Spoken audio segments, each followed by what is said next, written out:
as hooligans. Addison added in reference to the hashtag Occupy BOG protest.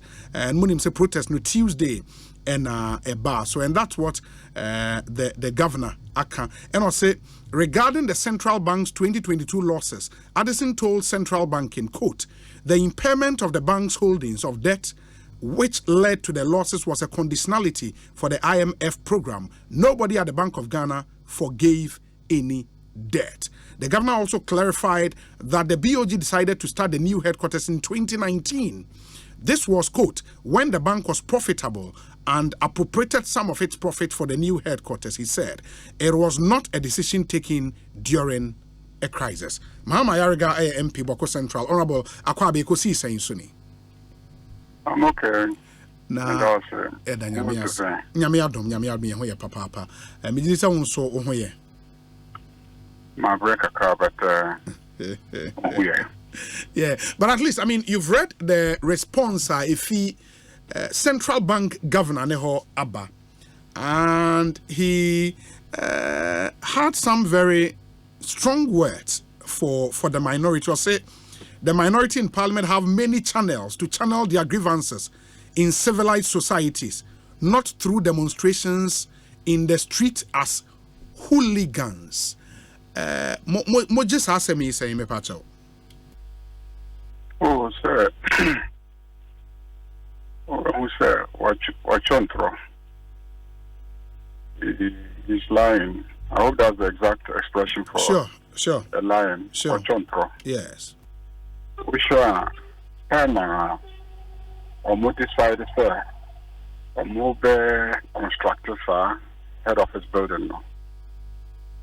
Now, I say this was 2019. Yes. But Usha contract me. Now, 2020, now I'm awarded for contract me.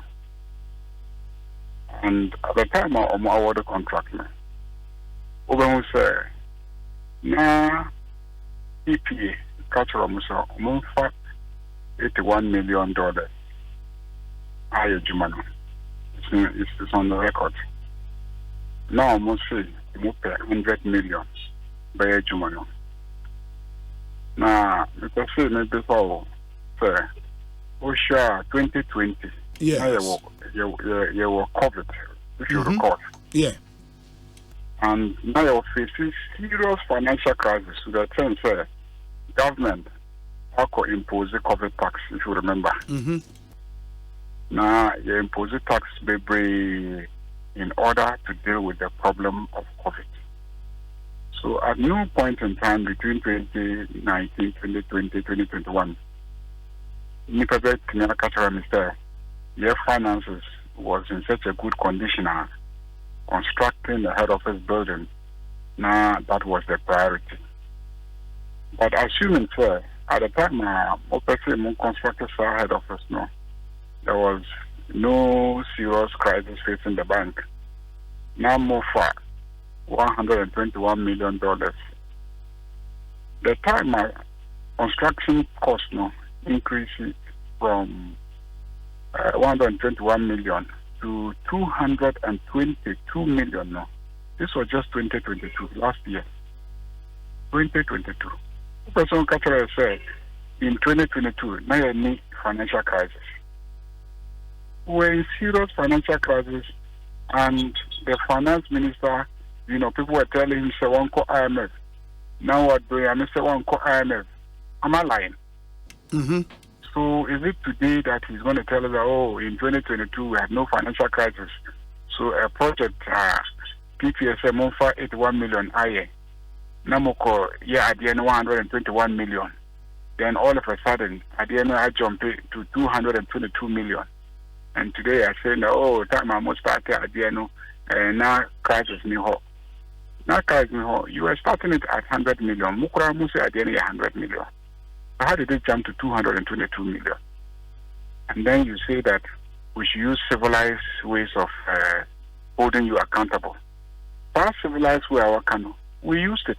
He is refusing to respond. Natural letter mano.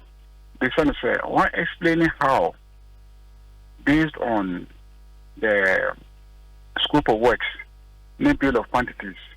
How again I jump it from initially mostly 100. PPSA again 81 million. Mostly 100 million. PPSA again 81 million. Nemo akoye again 121 million. Now again jumping from 121 million up 222 million. Now because again yes we say we again based on the scope of works. So at $121 million, now we 73,000 square meters. Now, the business now site no it what size? I'm say site no 107,000 square meters. Maybe someone say, okay, how now price no scope of works are increasing from 73,000 square meters to over 100,000 square meters, which is about 36% jump in increase in the square meters scope of works. Then price no is moving from 121 million to 222 million. That increase no is over 85%. So how can scope of works increase by 30-something%, and then the scope of the price will increase by 80-something%? Can you explain that? No, actually, let the man catch me say. Won't be uncapturable because of national security considerations. Oh, so you wrote to him. In a civilized democracy, you would have explained to us how you came by your price. In a civilized democracy, if you are acting decently and honestly, they say, explain it to us how the price has jumped. When the scope of works has jumped by 35% and the price is jumping by 80-something%, you have to explain. And you refuse to explain and hide under the cover of national security. When we decide to protest, then you tell us that we are hooligans. So it's for Ghanaians to judge the quality of people that are now running this country and what they can afford to tell citizens whose taxes pay their salaries. He says, resignation, he will not resign. And that while explaining how the losses at Bank of Ghana, how the losses came about. Of course, you've dealt comprehensively with the response on the head office building, but on how the losses came about, or the explanation about, say, it's really not they are doing. And would you still insist, say, on Fanejuma and to her? Because he says he's not going anywhere. He will go. He says we are hooligans. We will say we'll show him we are hooligans. He will go. As for his cock and bull stories about how the losses occurred, you see, our case against the central bank governor, and yet just the immediate, huge loss are more registered. It is everything else. Juma wayeno, wanye jumuna ye. Osha inflation, osha exchange rate, osha depreciation of the city. Osha cost of living, all these things, Osha interest rates, all these things are a result of mismanagement of the financial sector. Because under law establishing the central bank now, central bank, we are chief advisor to government on monetary matters. We are chief advisor. Now we are chief advisor now. More advice ye. Now Oshomo, now Moko Borosika, too much borrowings. Chikanzo omo borrow is not even for useful things, it's for reckless expenditure. Yoha, no more religiosika for the National Cathedral. Yoha, no, all sorts of wasteful, unnecessary expenditure. Even some of the government policies on education. Your advice almost say no, this policy, your own work, you don't have the capacity to fund some of these policies. Because hospitals, where this, where that, you don't have the resources. So don't promise things that you cannot execute. But because more person win elections, then you went on just, promising and initiating things that you don't have capacity to do, and then you went borrowing. Moko borrows to a point, say, international financial market, almost say, almost magan sikabio. Then you now jump into domestic borrowing. More crowded out private sector from the financial markets.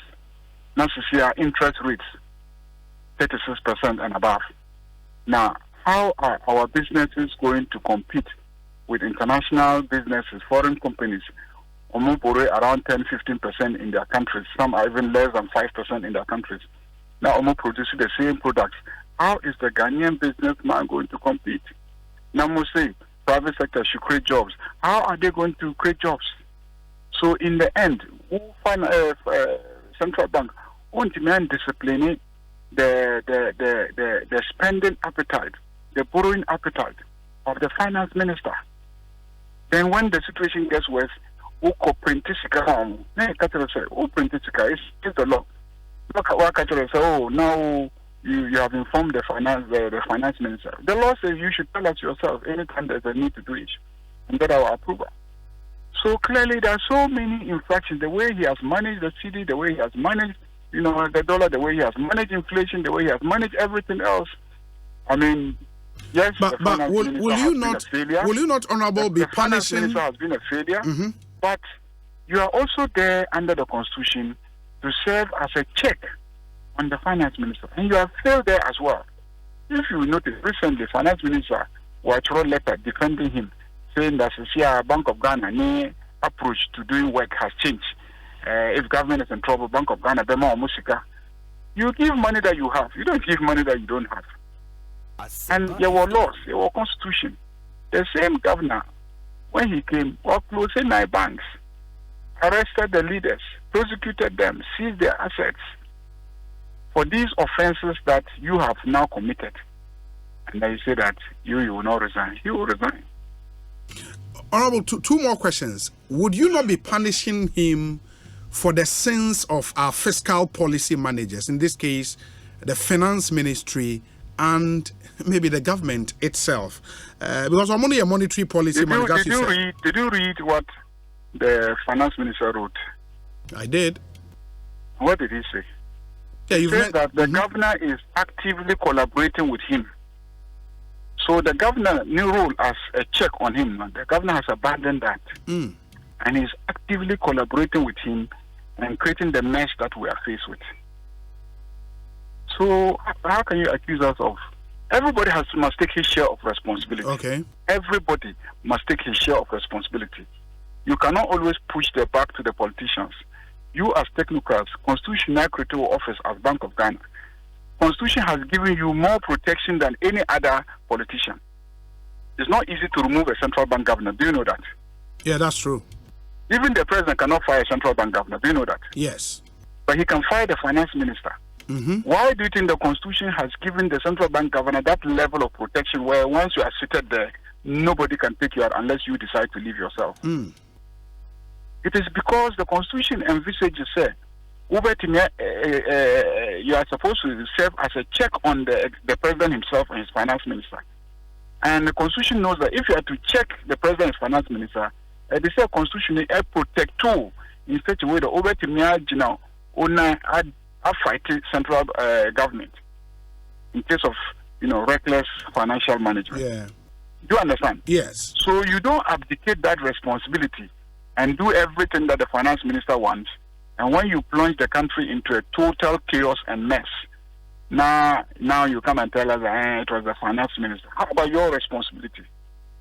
Have you lived up to your responsibility? Have you ever come out to tell us that you advise the finance minister not to borrow and he's refusing and borrowing? Have you ever told the local banks not to give finance ministry the kind of monies that they're asking from them? Is it not those monies that you allow them to give to the banks to give to the finance minister? And then you yourself, you are giving him money. Then now when he runs into complete trouble and he now runs to IMF, I'm not saying, look, your debts are too much. Your debts are too much. If you don't cut the debts, we cannot even help you. And it is in an effort to cut the debt that you got up and waived money that belongs to the public without coming to Parliament for approval. That's why we parliamentarians are saying you cannot look down upon us like that. You must come to us for approval before you can waive money that belongs to the public. It's not your personal money. The Bank of Ghana is not a private entity. It's not Barclays Bank or Stanchart Bank or Stanbic Bank that can just get up and then look at a client's face and say, okay, I've forgiven your debt. No. This money you are keeping is for the Republic. And there's a parliament. If you need to waive the money, you have to come to us for approval.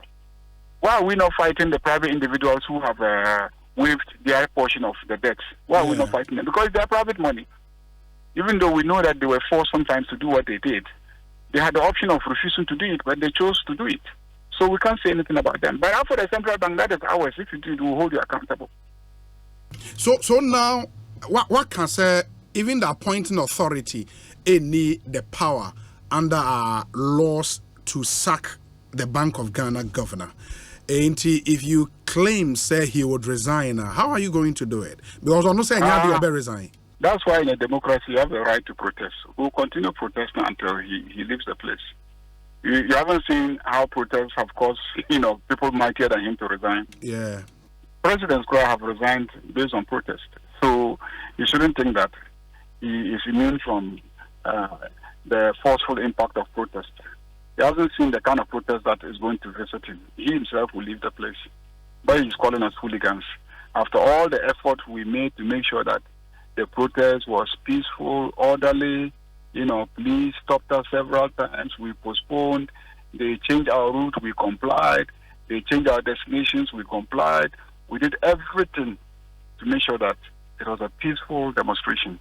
And for a character like a central bank governor, you call your 137 members of parliament who have tried very hard to be very peaceful and accommodating, that we are hooligans, then you are inviting hooliganism to yourself. Honorable Mahama Yarega, it's a pleasure talking to you. Bibiani Ebesiaba Bedin Komobio, why? It also. Yes. In the Boko Central Member of Parliament and Mote